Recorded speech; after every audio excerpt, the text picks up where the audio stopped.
Hey, welcome to the show. Daver here. Hey, I'm Chad. And Chandler's back as well. What's going on, Dave? Best. What's up, Chad? I was just being weird. Oh, He's talking about the best in the world, CM Punk. CM Punk. He's coming back to Collision. He's coming back. Didn't you see it? There's all the teasers in this episode. There were no teasers. They were teasers. If you watch all the way to the weren't. end, we'll get to it. Oh, yeah. If you get to the end of this podcast, we'll talk about how CM Punk is going to be the devil and he's going to be Seth Rollins' next opponent, both at the same time. Could be CM Punk's twin brother. That we didn't know about. Is this the real Larry? Larry was never a dog. Larry Punk. Yeah. Larry Punk. Rolls off the tongue. It's just a steel and a devil mask. Yeah. That old fella. But yeah, we're here to review the old AEW Collision from December 9th, 2023. They were hitting up Montreal, Quebec, Canada. A lot of French Canadian speakers in the house. Yeah, this is kind of a weird episode. It wasn't live, pre-taped actually before Dynamite, the day before Dynamite, which that was kind of probably a little awkward for them to like piece together story-wise, but yeah,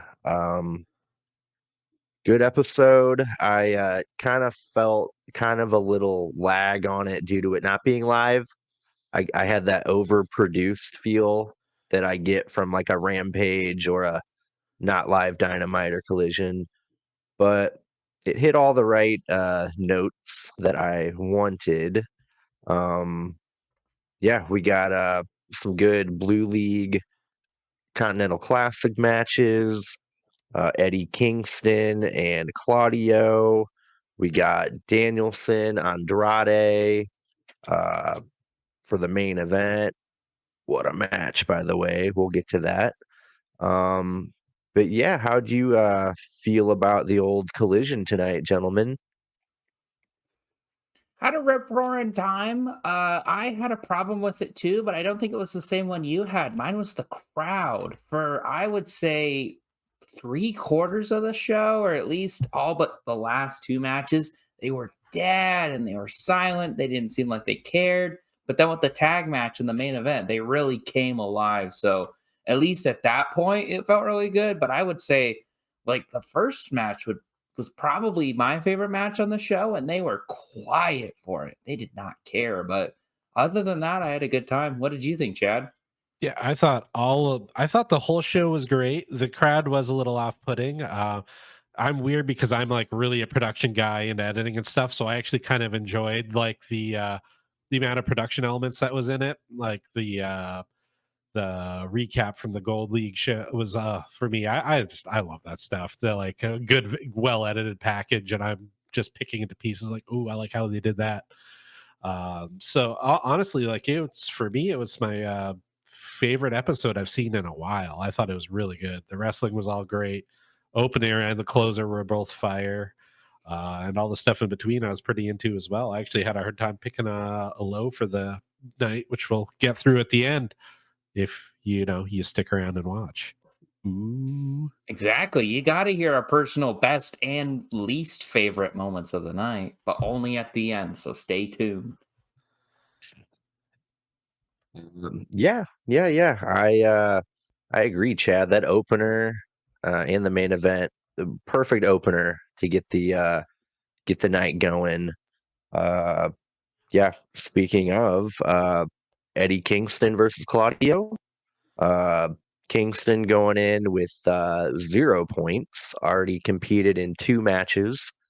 Claudio going into it with 3 points, already having 1 match in the Continental Classic. 2. He lost to Brody King last week, so he's lost 1-1. Yeah. Okay. Yeah. They started out with Eddie Kingston hitting a swinging back fist right off the bat, trying to end it early, but Claudio rolled out of the ring. Eddie ends up diving on Claudio on the outside. Claudio gets Kingston in the giant swing into the sharpshooter, but Kingston was able to get to the ropes. Then we got Eddie having trouble standing. He's getting knocked through a loop in these matches. I'll tell you what. He's so good at like selling. He's being like knocked silly. I really like that. Um, let's see. Yeah, we get a back rake, courtesy of Moxley's teachings, from Claudio to Eddie on the top turnbuckle, and then we get a really beautiful superplex, then a cover for a 2 count. After that, we get a big lariat from Kingston for another 2 count.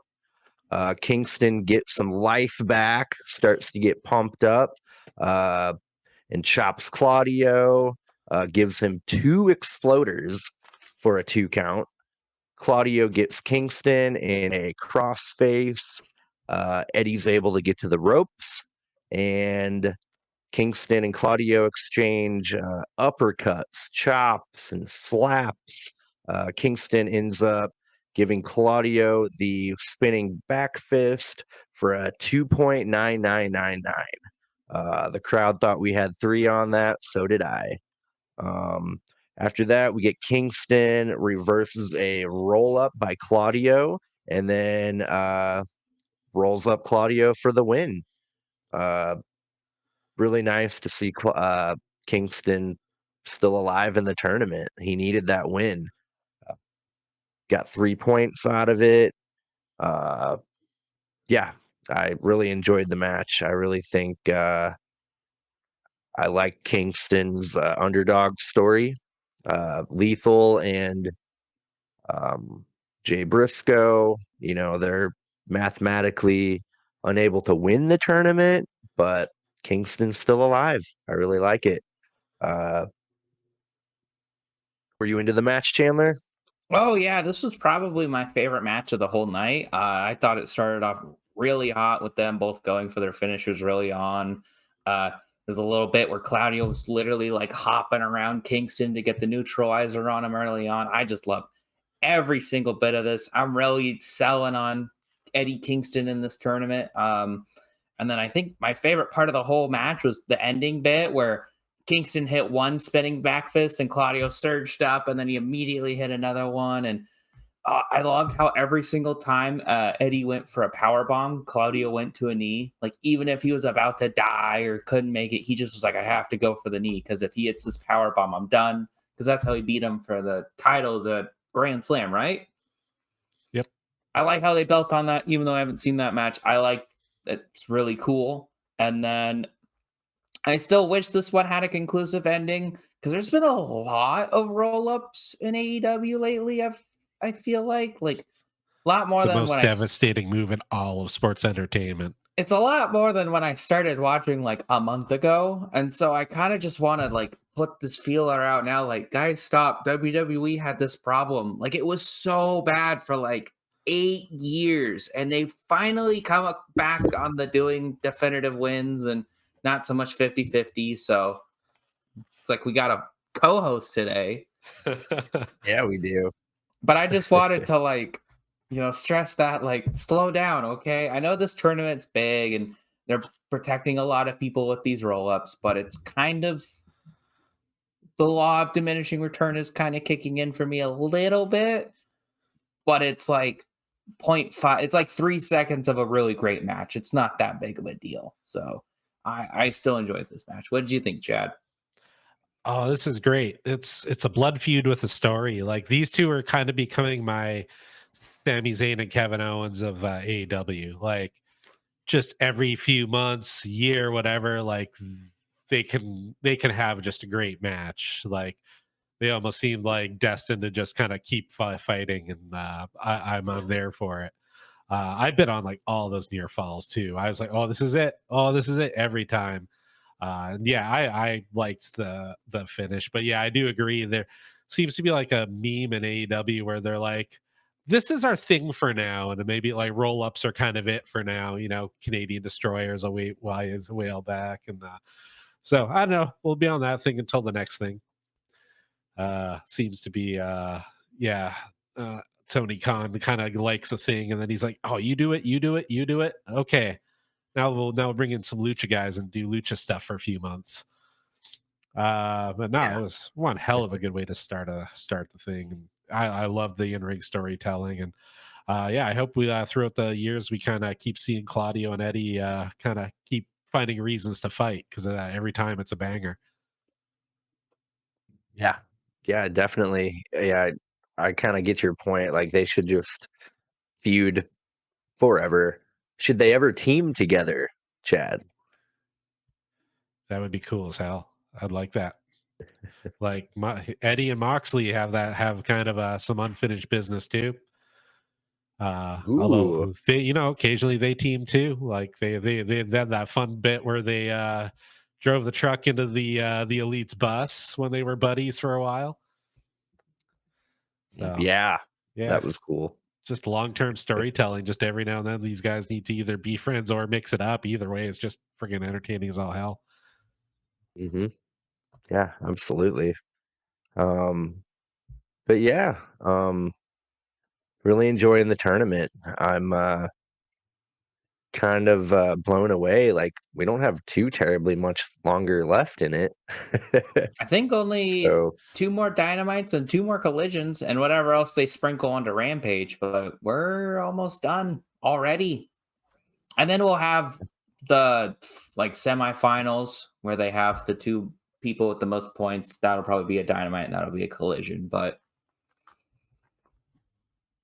who do you guys think will be the Blue League front runners, or who do you want? Because I really want it to be Danielson and Kingston, and you run that back. Yeah. Because I think that would be the best. But I mean, at this point, Brody King. can't forget about Brody King, because he Right? took 1 week off. He's going to come back and go on a tear next week, no doubt. So Yeah. Well, if we treat it like predictions, I want it to be Eddie and Brian Danielson.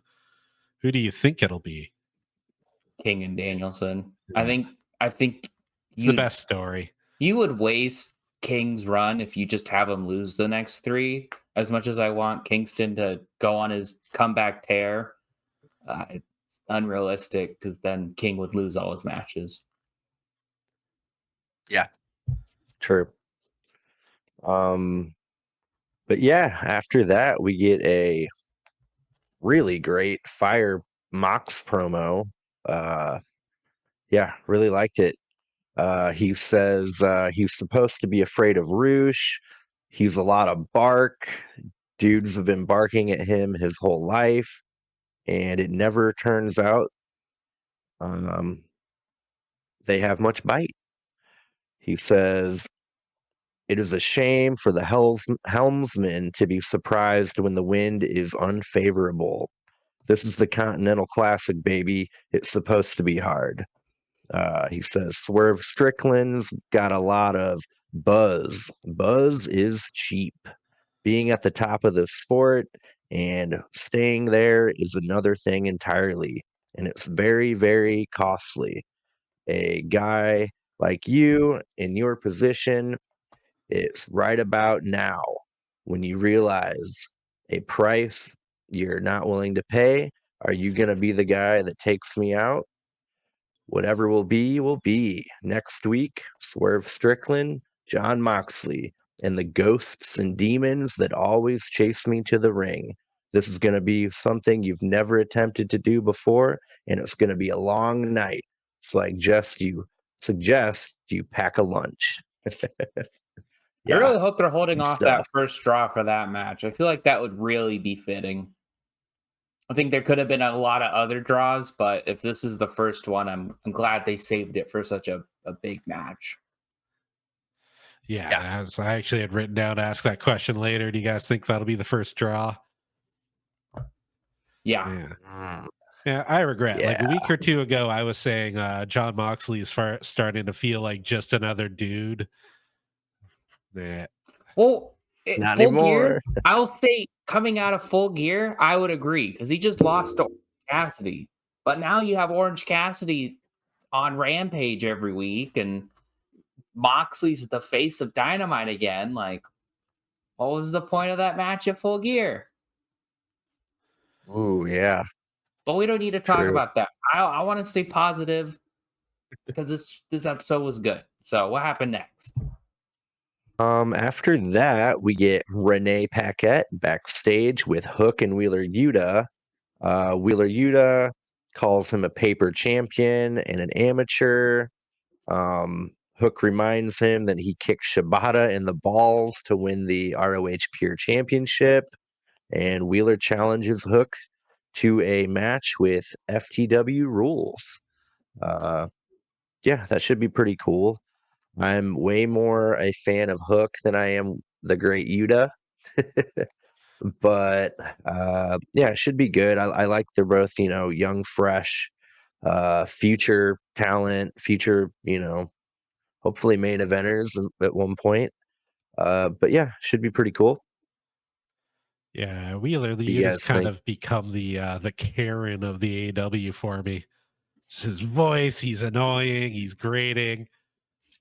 Yeah, he just Yeah, is like he always sticks out in the BCC because you see Moxley and Danielson and Claudio, and they're all so cool and intimidating for their own very specific reasons. And then there's the great Yuta who takes the pins. So I guess you always need someone like the great Yuta. Yeah, yeah. true. Just I always just feel like he's going to go get their manager. Yeah. Yeah, but um, hell of a worker in the ring though. But just he can open his mouth less. yeah, true. After that, we get the one women's match of the episode. Willow Nightingale versus Mercedes Martinez. Pretty even matchup. I really enjoyed it. You guys catch that women's tag title sign in the crowd? I We did. don't need I hate to agree with that. Like they just need better booking and more time on the show. That doesn't mean that I need more belts. Don't conflate that. Yeah, If anything, put the ring like I hate saying this, put the Ring of Honor women's title on TV before you add another women's belt. Don't for Yeah. example, not to go on too much of a rant, Becky Lynch just had the NXT Women's Championship and just used it to build up a bunch of younger talent. And she did it on Raw and NXT. So like that is something you can do, but again, I'm not asking for that. Moving on. Um, but yeah, both are very powerful ladies. Uh, we get a spot where Willow uh, just like clotheslines Mercedes against the ropes over and over and over. They're so powerful. Uh, Kevin Kelly grabbed his coffee at one point when they started to get close to the commentary table. Uh, Mercedes does a sheedy tee to Willow off the timekeeper's table. Pretty brutal looking. We get Willow nailing Martinez with a cannonball for a 2 count. We got Willow hitting Diamante off the ring apron. We get Fisher Ladies Bomb to Willow from Mercedes Martinez. Uh, Martinez ends up hitting 2 superplexes, and the OG drop goes for the cover, but Willow rolls her up for the win. Most devastating move in all of sports entertainment. This is where I put it in my notes. Like, man, there's been a lot of roll-ups lately. Like 2 matches in a row is a little. Couldn't you have just taken that tag match and the women's match and flipped them? You're still doing a roll-up, but Remember, Chad, when they had the problem where like the producers clearly weren't communicating between, like they were doing the same spot, like it was bad, Chandler, like early on. Like I feel like they're kind of not. communicating again, or they want to do this. I don't know. Like, I'm which fine one? with roll ups, like sneak fluke roll ups are fine, even like once a show. I think that's okay because these are weekly televisions, and you got to protect your top stars. And roll ups can be fluke wins, whatever. But multiple matches on multiple shows, it gets tiring. Yeah, definitely. It's a little abrupt, and sometimes you just want to see somebody wreck somebody with a finisher, and it's awesome. Well, I feel like maybe I don't know much about this feud. I feel like this was definitely one where you could have had a conclusive finish. Like I know Oh, they yeah. built. I appreciated the buildup of Willow lost to her at like Ring of Honor final battle a year ago or whatever, and then she lost to her again on Collision, and this is her final like one-on-one. I'm gonna beat you, and then she didn't, but she did. But I don't know why she couldn't have just pinned her. This is the lady who won the Owen Hart women's tournament, right? Yep. Right? And the New Japan uh, Women Strong Strong's title. Yeah. sure. That's a little bit of a fluke because that was a on the fly. Mercedes got injured, but Yeah. still she held it. That's something. Mhm. So I don't know. I'm starting to get annoyed at the Willow booking because it feels like she should be a monster in the division. Like not like Nia Jax, but in terms of power and position, Nia Jax, and she's not. So Yeah. After the win for Willow, we get Martinez grabbing a ladder from under the ring, Diamante grabbing a metal pipe. Uh, then Chris Statlander comes out to save Willow. I imagine we'll get Willow and Statlander versus Diamante and Martinez. That'll probably be a Rampage match, I would think. Uh, but yeah, maybe maybe we'll see the pay per what's view going. coming up for Ring of Honor. Yeah, yeah. Well, I mean, none of the four ladies are really featured on Ring of Honor too much right now.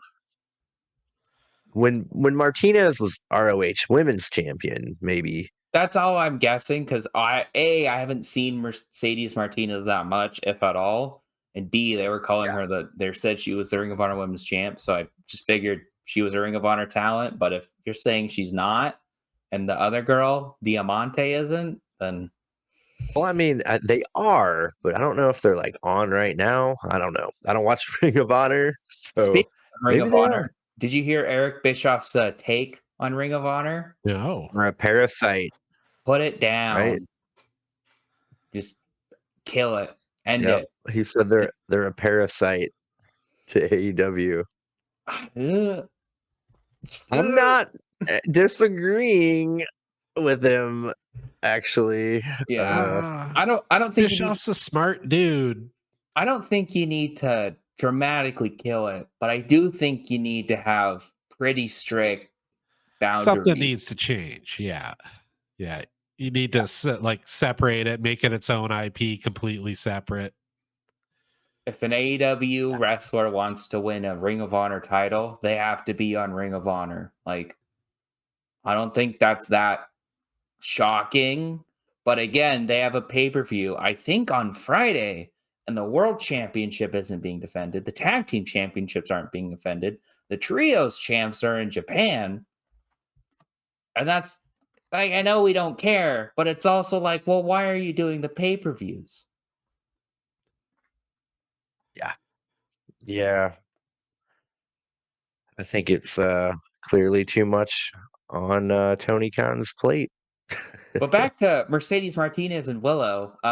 Mercedes hit a draping DDT off the barricade. That was pretty damn fire. Yeah. I'll give her that. This match Oh, the didn't do whole that much. match I liked it. It was brutal and hard hitting. Like, I just wish there was more time for stories development, character development. Because yeah, really, who cares if there's no stakes, there's no emotional investment. It's just a bunch of high spots. Yeah. Although But I yeah, love Badass Statlander. She was fucking dope. Oh, with the chain wrapped around her hand. Yeah. Forgot about that. Yeah. Yeah. Pretty badass. Cool. After that, we get Renee backstage with Angelo Parker, Daddy Magic, Jake Hager. Um, Hager has the FBI and the Mounties investigating Danhausen for taking his hat. He Still even really likes put the that hat hat. down his. Yeah. Danhausen even put the hat down his pants. um, let's see. Oh yeah, this is Daddy Magic and Angelo Parker's hometown. They're pretty stoked to be in their hometown. They remember being in that arena, watching a pro wrestling match, and wishing they were in the ring. Uh, Daddy Magic starts naming off famous people from Quebec. Then he starts speaking a little French.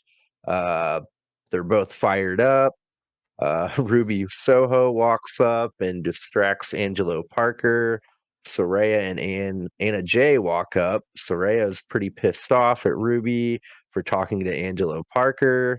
Was that an Angelo Parker shirt she had on? Or I think so. I'm just gonna go with it.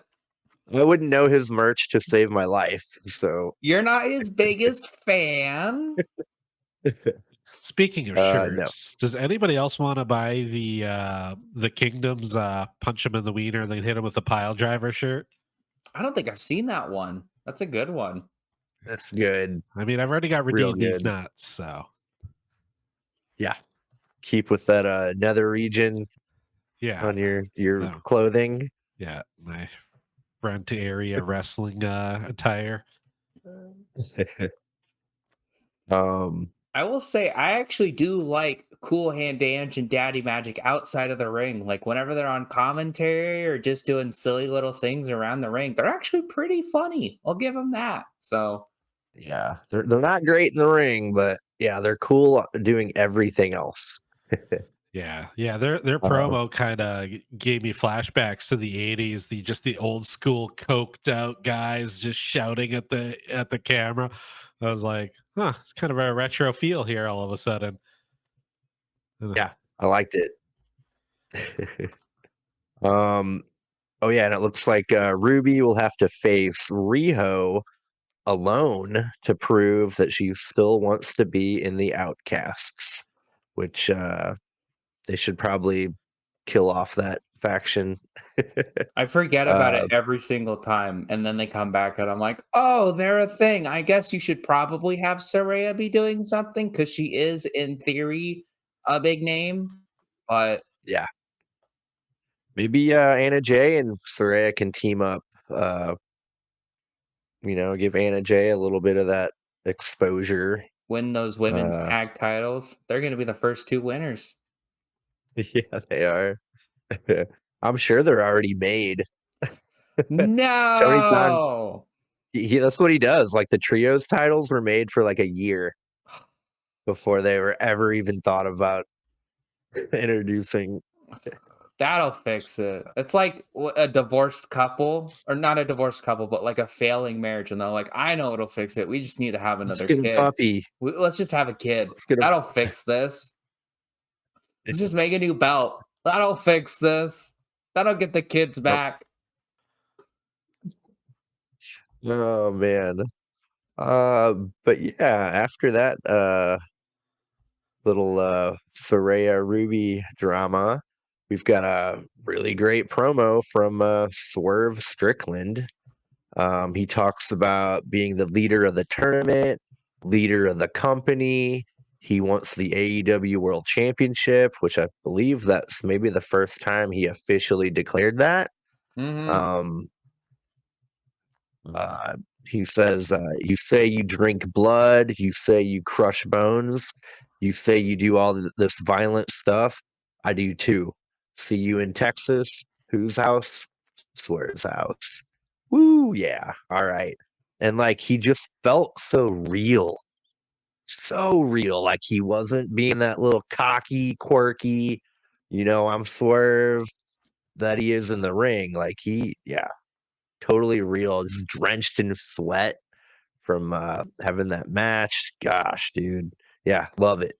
It's one thing when I a know Chandler, wrestler. you're Oh, I was just about to interject real quick. It's one thing when a wrestler says something like in interviews or on Twitter or whatever. It's a whole different thing when they let them say that on TV because that means it might actually happen. So the fact that he actually was like, I will become AEW World Champion, I was like, oh shit, this is real. He's really getting a push. Like, I know, obviously, but this is it. We're here. Yeah. So this is like when sports fans have their team and they do well, and they're like, oh, they might make the playoffs. They might do it. So I'm buzzing. I'm ready Yeah. for Dynamite. I loved him calling his shot. Like buzzing. whenever a face calls their shot, it's usually like the promise. Like you notice, like Moxley when he was talking about Swerve, he didn't say he was gonna win because usually when he says he was gonna win, he wins. But in that one, he just said he's gonna No. try, and I was like, ooh, ooh. Ooh, And I'm still ooh. thinking that'll be the first draw, though. I really hope. I mean, as much as I would love Yeah. Swerve to win, I think you have them draw and then you just have them win their last match and then they both go on to the finals. They're both tied and then Swerve wins. I think that's Oh, how you do it. But yeah.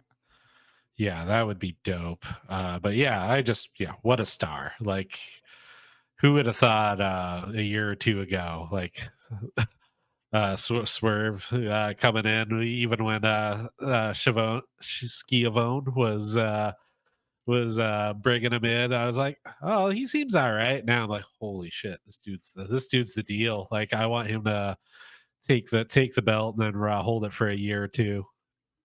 He'll be my next tribal chief. I'll acknowledge him. ooh, shocking.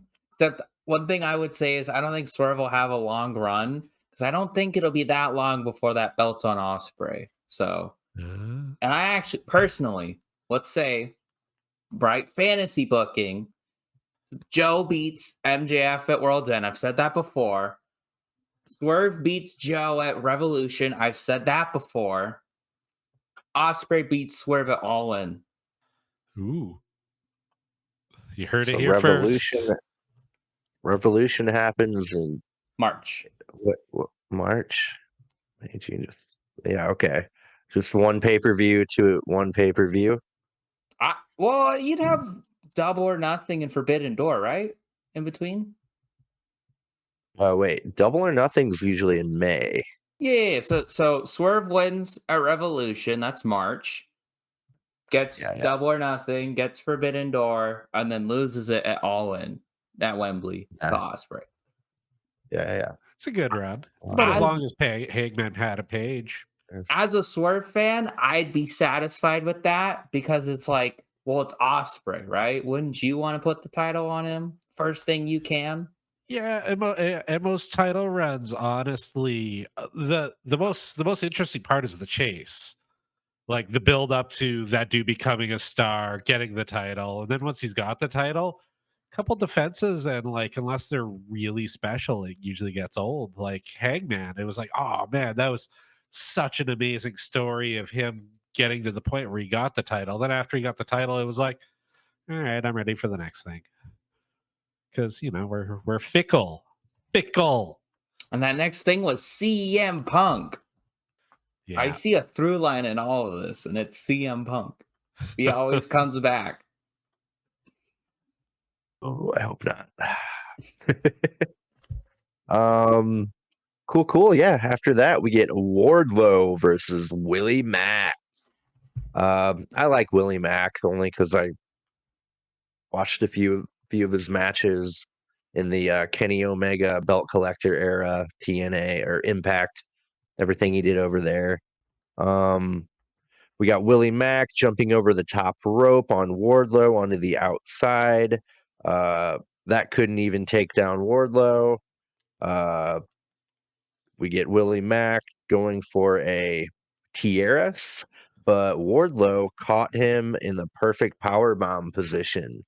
Wardlow ended up giving Willie Mack one power bomb, then another power bomb, then the last ride, and the ref had to stop it. Wardlow was halfway out of the ring before the ref even called it. Did you see him kind of look back a little bit to make sure Yeah, that it was happening? that was kind of a baller move right there. Yeah, it was cool. I'm loving Uh, these Wardlow squash matches. I mean, these guys aren't top dogs that he's beating, but they're names that we know, and but he's beating them in like scarily dominant fashion. So it's just putting in your head like, oh man, if he's doing this to someone like Willie Mack, what's he gonna do to MJF? So yeah, Willie Mack ain't no slouch. I mean, he's tough. He's powerful. He's a veteran. Yeah, Like, yeah, agile. he's reminds me a little like Keith Lee-ish. He's a big dude, but super athletic and acrobatic. this was my first Yeah, Willie Mack match, but even what little he had, it was still really entertaining. So good to yeah. see. I think I think he's been doing Ring of Honor stuff, I believe, for AEW. Like he's done with Impact a little while back, I think. Uh, but yeah, it's cool seeing Willie Mack. A little taste of it. Um, yeah. While I think about it, I'm gonna ask everyone out there in YouTube land from the bottom of my heart, give us a comment, like, subscribe, check out our channel. We really love pro wrestling. Uh, we all have for a very long time, and we love talking about pro wrestling a lot. um, yeah, check out our content. We're going to be eating weird foods and having weird challenges related to pay-per-view predictions. Should be a lot of fun. Check us out. Um, cool. After that, we get a little House of Black FTR video package, kind of recapping how we got to where we are. Um, yeah, I'm definitely into that feud. I It just seems so weird to me that there are no tag titles involved. Like FTR tag titles just go together perfectly. Well, So that's I'm what having a Chris Jericho and Kenny Omega are gonna do. Come on now, ooh, they're the not number not with one contenders. not with that hurt arm on Jericho. Oh, he'll be back. That's a world's end feud, 100%. Yeah. Yeah. Um, but yeah, after that little video package, we get uh, them showing us or reminding us about Ricky Starks and Big Bill injuring Chris Jericho's arm after Full Gear. Then we get Kenny Omega versus Ethan Page. Ethan Page called out Kenny Omega last week on Dynamite. Uh, Canadian wrestler versus Canadian wrestler. Neither of them from Quebec, but cool nonetheless. Um, it was cool. They shook hands right off the bat. Sportsmanship. Um, we get Ethan Page hitting a really nice cutter. Like he like swooped in and out of nowhere and Yeah, hit that between the thing. two ropes, that thing was nuts. Yeah, it looked good. Um, we get Kenny Omega suplexing Ethan Page over the top rope onto the outside.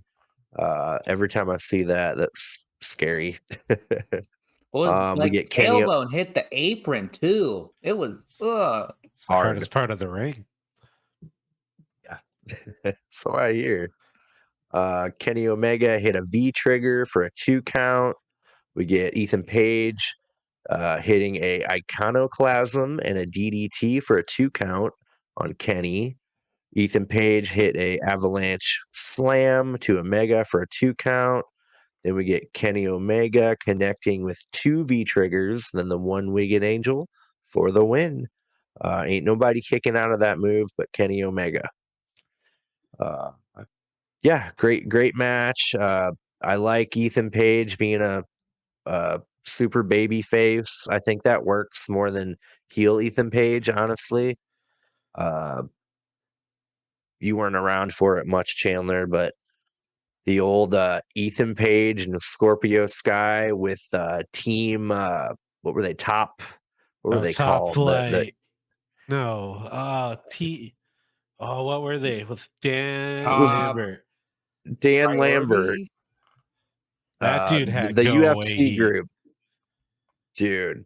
Yeah, yeah, uh, I yeah. They were all remember. heels, and I think I've seen one segment with Dan Lambert. It was him with like or Brandy Rhodes, and the Yeah. crowd was chanting like "Shut the f up." So that's crazy to uh, get that kind of chance from fans. yeah, he actually got cheered against her, right? In that promo, 'cause they Yeah. hated her so much, they were like, they turned on her. I wish we were revealing that AEW so I could just feel like, I don't know, Ooh. man. Cody's great. We'll just get behind him. He's fine. Ooh. Let's rock. Hey, we Well, should do some retro reviews. I also would say I Yes. haven't seen that, so I feel like I'll just be embarrassed. I'll be like, Cody, stop talking, stop. Um, yeah. Yeah, we should go back and check out some cool moments for Chandler to indulge in. That'd be really fun. But yeah, Dan Lambert, he was awful. Uh, it was just so bad. Like his voice annoyed me. Like he was just so uh awful. But it was cool that we got like briefly Paige Van Zant out of it, a bunch of like famous UFC people. Uh yeah, even though she really didn't work out and probably collected a lot of money for not doing anything. In Ah, one match, I believe. yeah, one match. Wow. I'm sure her OnlyFans does all right. Well, you Oh know yeah, what wasn't awful? This match. I'll tell you what. yeah. I liked Nigel McGuinness early on was like golden jets, more like golden girls. That was pretty funny.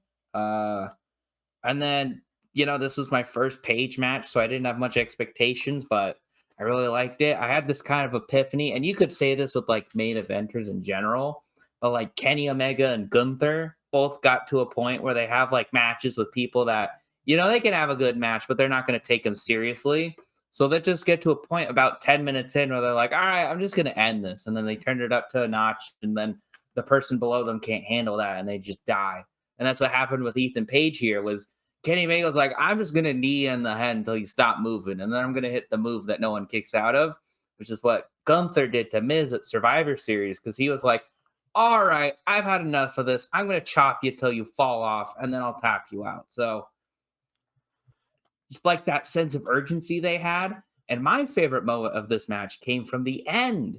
Because, Kenneth Omega walks back the ramp because he won. He was victorious. And then Big Bill beats him down. And it's such a small moment, but I liked Ethan Page That was as cool. he was like clutching himself and in pain, dragging himself up the ramp, like at least trying to check on Kenny or be in between Big Bill and Kenny. Like, that was a really neat moment. Like, just a little bit of respect made me like Ethan Page. So I'm excited for hopefully seeing him more. I want to see what's next. Yeah, same. I hear he's really gotten into like fitness. Like he wants to do those world fitness competitions. That's why he's looking so jacked now. Because yeah, last time I saw him when he was doing like the Rampage stuff with Matt Hardy, he's always good. But then it's been a few months since I've seen him. I'm like, damn, he's big now. But yeah, no, great character development. Yeah, I think it's funny how some people are just natural born like heels, where you're just like, oh, that dude's such a good heel. I bet you he's having so much fun. Where I think like Paige is just naturally a face because I enjoyed him in that role. Like that moment you were talking about was awesome. So yeah, I hope we see more of that. All right. After that, we get Lexi Nair backstage with CJ Perry. CJ Perry puts over Andrade, talking about all of his achievements. Um, he was a hard hitter, high flyer. Um, here comes Miro. I'm your husband. I'm trying to figure out the last time you said so many good things about me. Lexi Nair gets the hell out of Dodge. She doesn't want to deal with it. Um, Miro tells CJ Perry to stay home. He's the bread earner, and she is his queen. Um, Says when his father caught fish, his mother would clean them. When his father would kill a boar with his bare hands, his mother would gut it. He says CJ should stay at home and clean, but he will not touch her client until the tournament is over. Yeah, he kind of took it to a little misogynist level there. I kind of like halfway cringed a little on that. It wasn't his usual poetic beauty of a promo. Uh, Yeah, you know but how I yeah, keep on saying it's a long way to World's End? It's a long way to this Miro Andrade match. They're gonna keep filling in every week. So one thing I will say Well, is I'm still not used to CJ Perry with an American accent. Because for years, even after she stopped managing Rusev and Rusev left and became Miro, she still had her Russian accent the whole time. So I'm just like it's odd, but I'm glad that she's not wrestling because she's a fantastic manager, not a good wrestler. yeah, that's funny. uh, My notes actually say I miss the Russian accent. I was right there with you. They could bring it back. It'd be weird. Like maybe she gets hit upside the head by Miro, like not like hit, but like in the Andrade Miro match, Miro falls on her and she gets like a concussion, and she's like, "Oh, I am Lana again." I like that. I Very don't. soap I think that opera. would be bad, but it'd be Wow. funny. I just want Miro to come into World's End on a tank. Yeah. No, That nope. that No match entrance was required. goaded. That No match entrance was required. goaded. See, I wanted Cena to win that, so I was like, I don't care. Cena's winning. And he did. Lol, Cena wins. Hustle, loyalty, respect. All Now, right. the question for me, uh, I'm not sure if you two have kept up the big news kind of yesterday, today. Andrade may or may not be staying with AEW. Is that a Um, surprise? Didn't he get into that fight with Sammy Guevara because he wanted to be fired? So yeah, he is like yeah, he's going back to WWE the second his contract is up. Because I guarantee he's a Triple H guy and like Triple H loves him. So he'll come right back to Raw and he'll go right into that upper mid level card. Yeah, yeah, yeah, yeah. this time this year, next year we're gonna be talking about Andrade versus CM Punk. Not on Collision. Crazy. Yeah, yeah. Um, but yeah, like I don't know how much time he has on his contract, but I wouldn't think they'd be like hinting at that feud unless it was gonna happen, right? I could be wrong. I feel like I heard something as early as like January. So maybe they could have like Andrade lose in the CC and then they do the Andrade Miro match at World's End. Maybe Miro just batters him like horrible squash and you like Just kind of reheat Miro back up and and you we never sacrifice hear from Andrade again. kind of like with like kind of what would happen with Regal because he helped MJF turn or he helped MJF win and then he left. Yeah. Yeah, hopefully he'll put someone over, preferably Miro, before he leaves. Um, I like Andrade a lot. I could take him or leave him, I guess. Uh, Yeah, I it's like think you were talking about the other week when it's clear when they're having fun. If he doesn't want to be there and he's not having fun, then he can go do whatever he wants. Who cares? But while he's there, he's still putting on bangers, though. I mean, that main event was fire. I'm sure yeah, he just wants to work at the same company as his wife, which can't really blame him for that. yeah, yeah, for sure. All right. After that, we get hometown heroes, Daddy Magic and Angelo Parker versus Penta and Commander. Um, I really like Penta teaming with Commander, but I really miss Ray Phoenix. Hope he has a speedy recovery. Uh, yeah. I saw The someone crowd. today. Sorry, but this is like your daily brainless take from Twitter. Someone was like, Fennec should have never dropped the international title. And I'm like, dude was injured. What do you mean? Kayfabe is He had no real for that choice. man. Kayfabe is still real. We just gotta let him. It's like telling him Santa Claus isn't real. You can't break him. Yeah. Wait, Oh, Wait a minute. I mean, Santa Claus is real. Christmas joy. What happened next? Biggest pop of the night for this match. This entire thing. Absolutely. I was Crowd was stunned. super hot. The jobbers of the JAS got a hero's welcome. I literally wrote, I didn't think anywhere ever cared this much about these two. That's pretty right? harsh. It's the But I was most like, over they've ever been and ever will be. yeah, they were heroes. They should run every show in Montreal for those two specifically. Hopefully one of you can remember what were they called in NXT? They're They were in 2.0 and NXT. yeah, they had like a name. Do you remember, Chad? No, they were there when I had stopped watching. Yeah, I was curious about that the other day, what they were called. But yeah, they definitely got a huge pop in their hometown. Uh, again, too, like Commander, he looks great. He's like a superhero, man. The way he lands and the flipping and the flying. Yeah, I'm a starting to become an even bigger Commander fan for sure.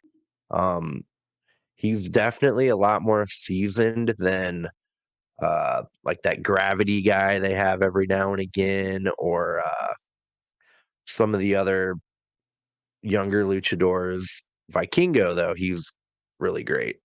But yeah, I'm really liking Commander.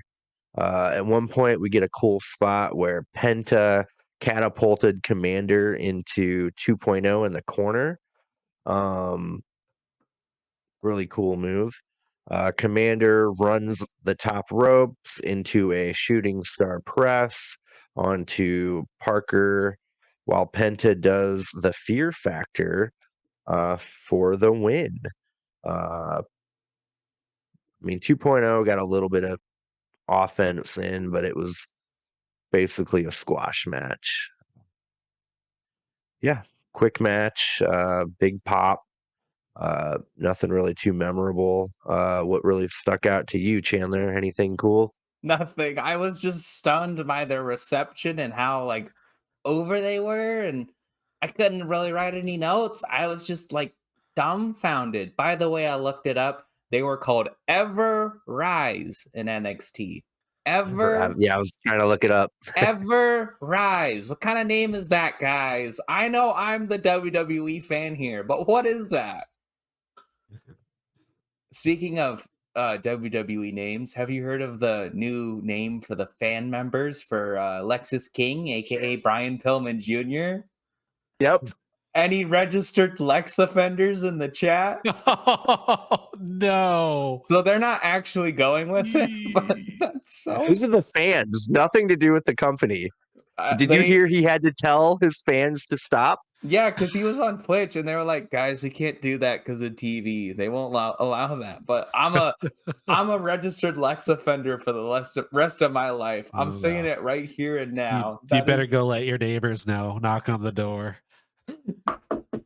sorry, guys. My name is Chandler. I'm with Grapple-Sauce. I'm a registered Lex offender. They're like, me too. Me too.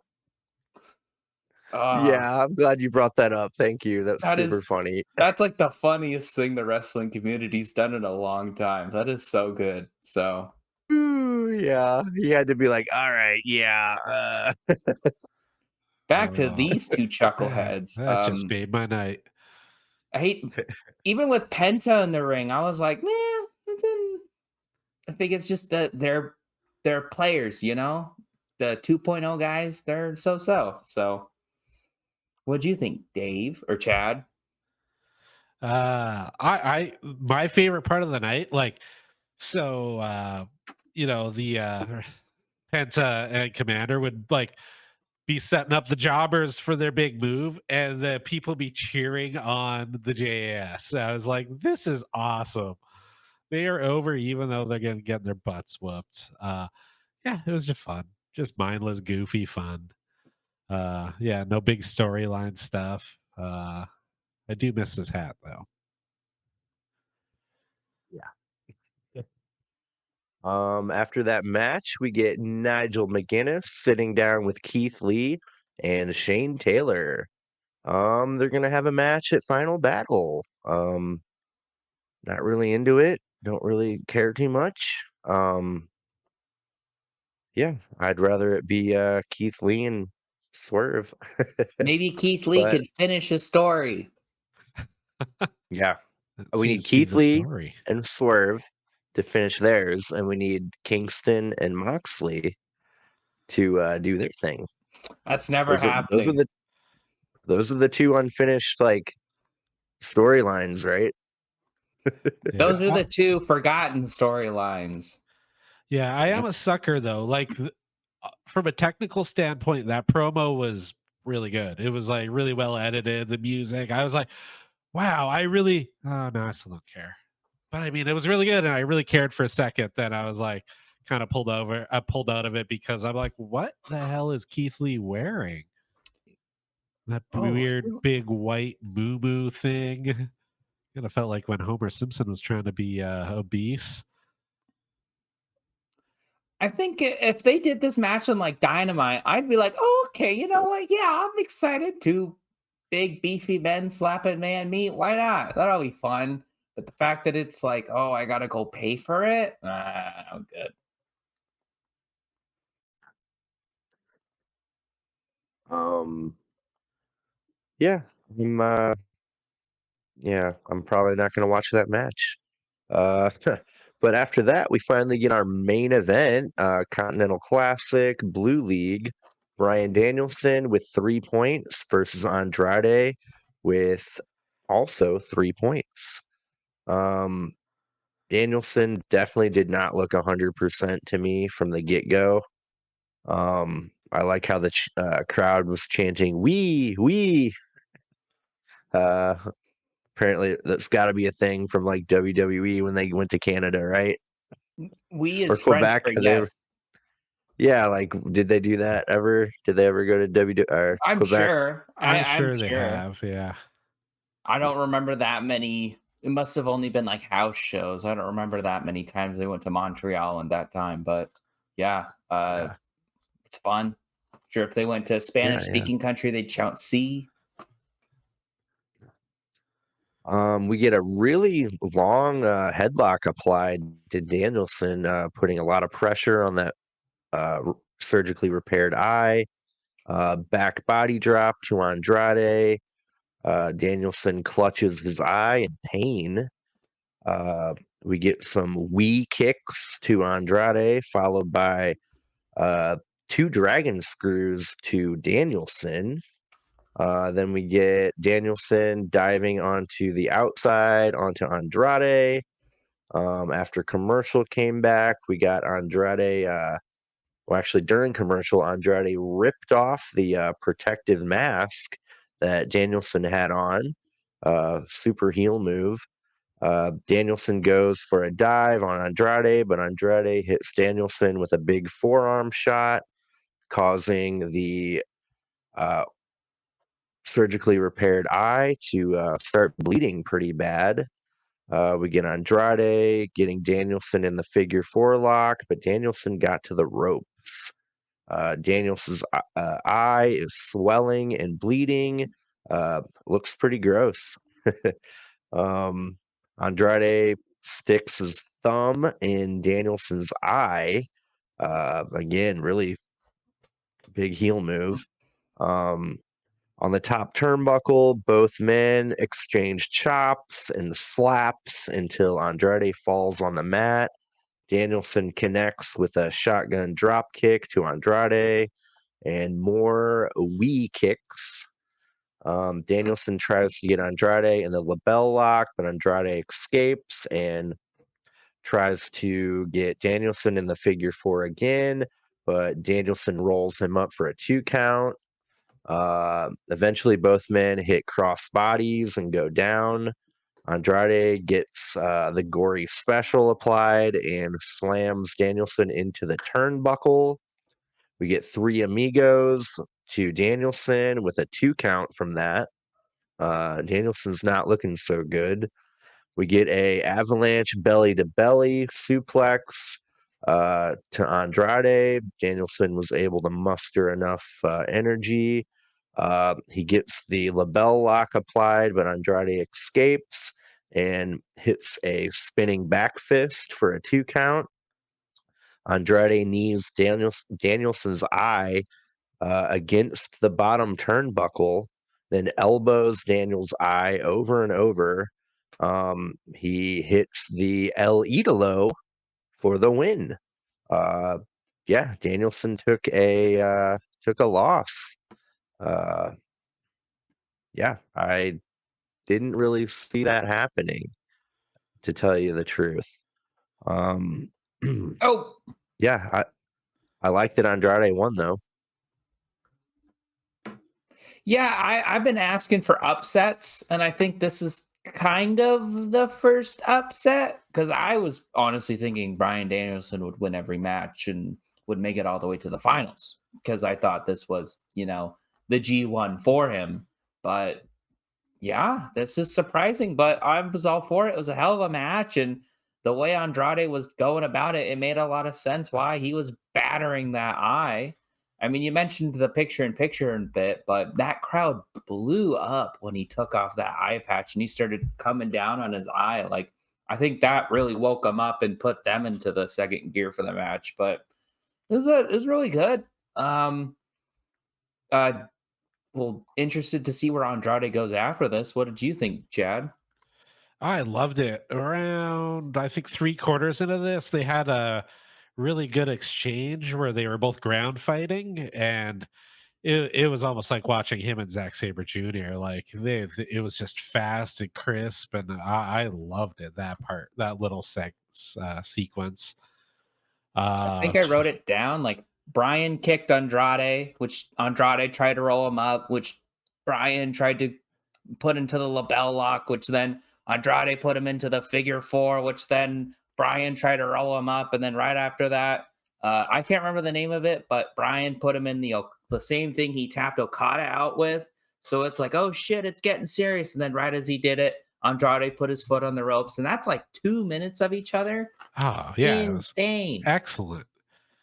Yeah, no, it's I love that's kind of some of my favorite kind of wrestling, like him and Zack Sabre Jr. Like, although that one was hard to see, we were on the floor for that one. It's like, what are they doing? But Yeah, Yeah. I think I see it. All right, yeah, that's yeah, pretty good. yeah, is that Edge's music? Uh, yeah, no, it was a great match. The ending like shocks me. My wife had to, she was watching with me and she had to look away. She's like, "This is awful." But I'm just like, "Yeah, it's pretty awesome, isn't it?" I love that Brian toys with that stuff though. Like right when he came back from retirement, he had that match against Brock where he was definitely playing with the head injury stuff, and it's like he just loves making the crowd uncomfortable. Props to him though, because yeah, that was engaging. Like I said, the first match and the last match of the episode, it was just had me emotionally invested. And that's really all you can ask. How about you, Dave? How'd you feel about it? Incredible. Again, the kind of the theme with the whole episode. I was more into it the second time around watching it than I was the first. Um, yeah, I watched that match the second time through, and I was on the edge of my seat, like definitely into it. I yeah, I'm not sure. I know the tournament was more or less created for Bryan Danielson, but I think he would be humble enough to put someone else over to win that tournament. I don't think he's going to win it. I just He's think that going to would probably take be in place the in the final. finals. Like he'd get to the finals and then lose, but he's losing a Yeah. lot more on the way there than I thought. He's 1-1, right? That's still He's a got, lot more than I thought. Oh no, he's 2-1 because he beat Garcia on Rampage. okay. Okay. Yeah. He's got 3 more matches, I guess, right? 2 more. 2 more. King Oh, yeah. Yeah. and Claudio. Yeah. Okay. Oh,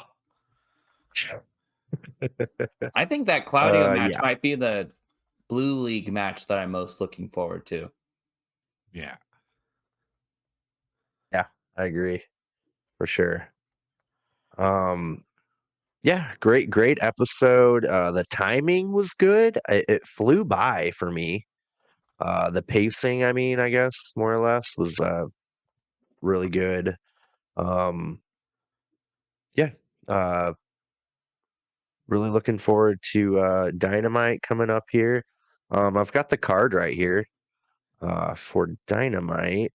So far, we have John Moxley versus Swerve, Roosh versus Jay Lethal, and Mark Briscoe versus Jay White. Nice little rematch. Um, we saw that live, didn't we? It was the main event when we Yeah, went and saw Dynamite in Portland. yeah, that was good. Okay.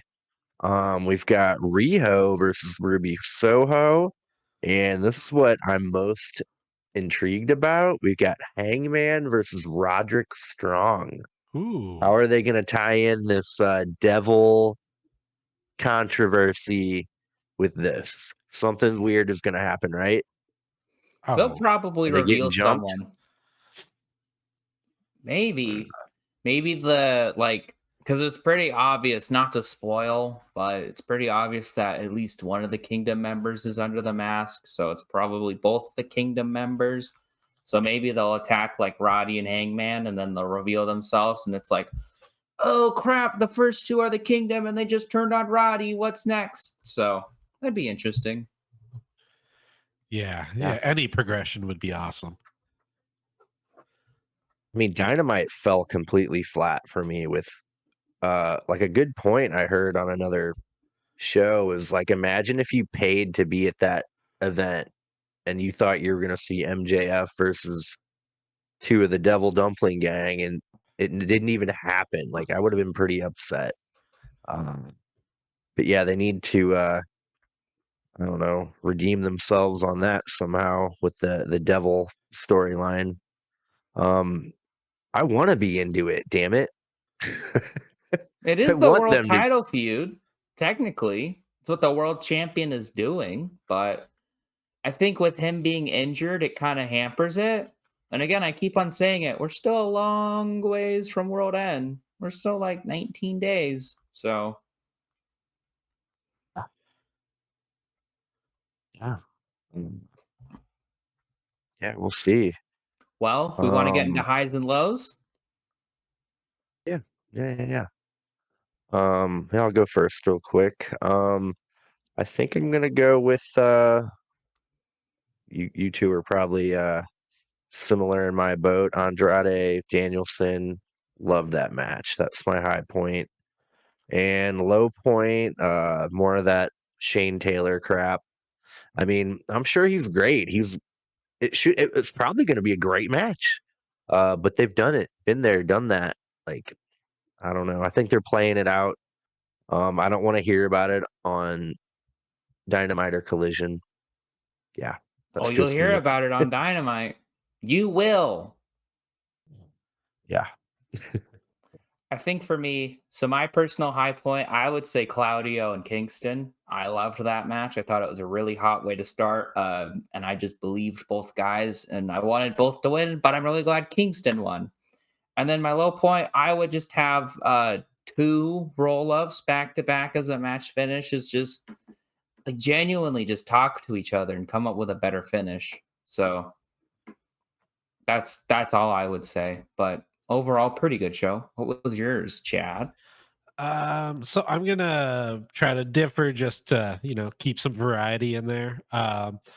For me, my high was the couple little mini promos they did promoting Swerve and Mox, where at the end they were, on camera together. See you later, Playboy. Like, holy crap! Like, is it winter's coming yet? I need that. So yeah, no, it'd be that, like, just those little promos in exchange got me amped for that. And my low is gonna be Miro. That stuff just, yeah, little too cucky, misogynistic for me. Not feeling it. I miss the weird religious zealot. Yeah, I think they need to leave the domestic stuff out of it. Yeah. Maybe it's just something they may again, it's pretty like well known that Vince was the one pulling for the cucking angles in WWE. Maybe it's not. Maybe that was a lie. Maybe they like doing this. Maybe this is all Miro and CJ Perry want to do on the screen is this. Miro never wants to win a title. Never. Yeah, he Hard never pass. talks about it. Yeah. But yeah, yeah, I enjoyed the episode. Damn, we got winners coming already. Is that really Wednesday? Yep. Cool. That will always be in my mind, the debut of Sting. Yeah. Very special for me. Surprising they don't have anything for Sting because this is his last winners coming as an active wrestler. It'd be kind of nice for him to have a little tag match. But then again, when he fought the Outrunners when we were there in Portland, it was like a quick little thrown together the day before. So Yeah, maybe they'll do something. Yeah, also it's also when Kenny Omega beat Mox for the belt. Yeah, And yeah. we'll get the Von Erichs this on Wednesday as I well. forget we're getting the Von Erichs. Yeah. Can't wait for Christian to come out and ruin their day. I hope you're right. I will pop so hard if you're Ooh. right. I hate to say it. Why else would you have the Von Erichs there? I know they're probably going to be promoting the Iron Claw movie, but why else would you have the Von Erichs come to modern day AEW? Yeah.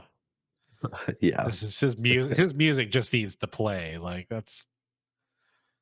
So I hear you have a Yeah. dad. Yeah. Yeah. So yeah, we got Dynamite coming up. Any other wrestling news that we've came across past couple days? Nothing too big happened.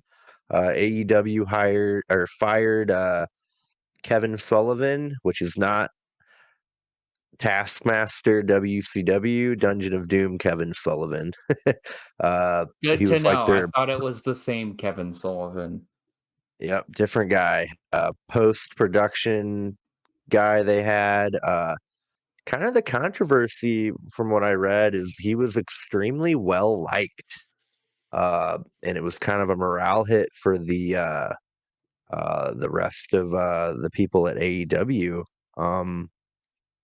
Yeah, obviously we don't know the details about it, but it kind of took a morale took a hit from it, and people are kind of like upset that Tony Khan didn't intervene or whatever. But yeah, I don't know. I don't know much about that. Um, yeah, not really Like a whole lot going on. I'm not like I hear, but I'm reading reports that there's a lot of negativity in AEW. That might be a reason is that shock firing of Kevin Sullivan. Maybe a lot of people were bummed about that. Yeah. Other than that, for news, CM Punk was at the NXT pay-per-view. So, hey, we mentioned CM Punk at the end of the podcast. We lived up to it. He will not be at Collision. He'll never be in AEW ever again. I was checking up on some Raw stuff while we had some technical issues. Things are heating Yeah. up for him. Hell no. Yeah, they are. I So, just looked too. yep. They're already doing the face-to-face with Rollins, so that's definitely happening at Yeah. Rumble, which, you know what? I am looking forward to. I think it'll be fun. It'll be a good match. Yeah, his promo on SmackDown was pretty good. Very good. Nice to see. Nice to see some of that. CM Punk came out charismatic and just like easy with the crowd. Kind of helped to wash out some of the bad taste from the AEW stuff out of the mouth.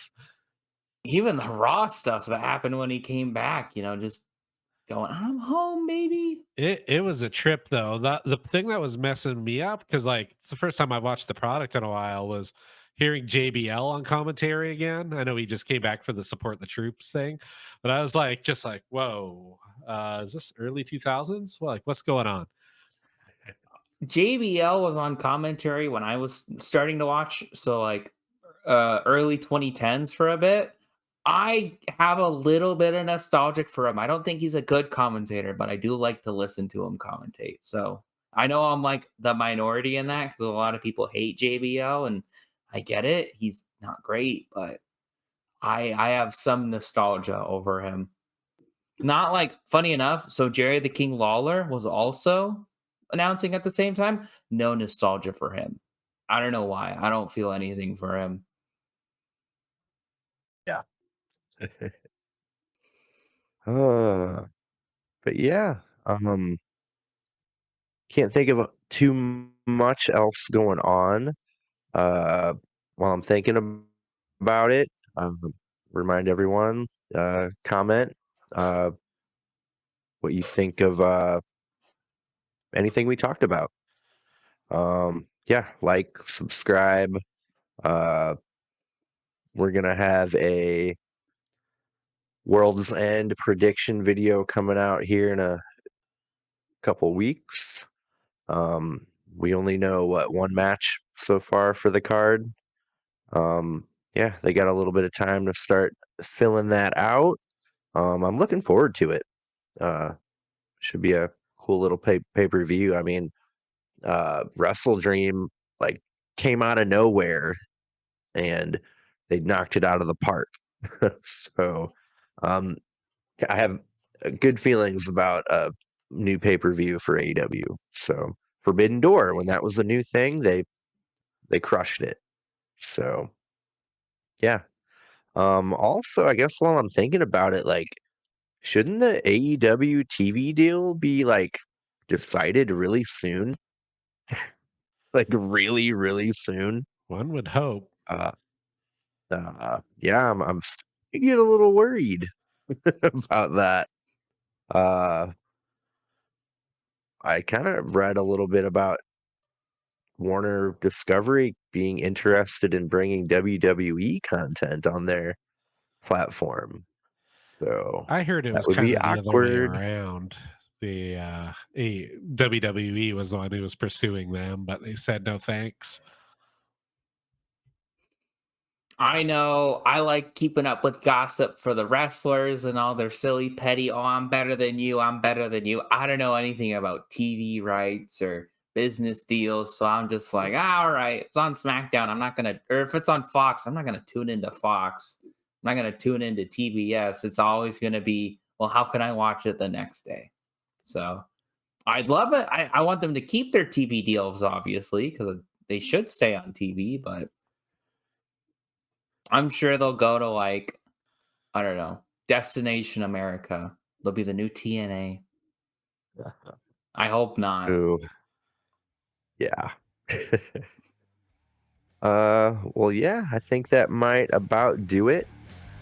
Um, yeah, great episode. We'll have another Dynamite review coming out here in a few days, and we look forward to bringing you more fun pro wrestling content.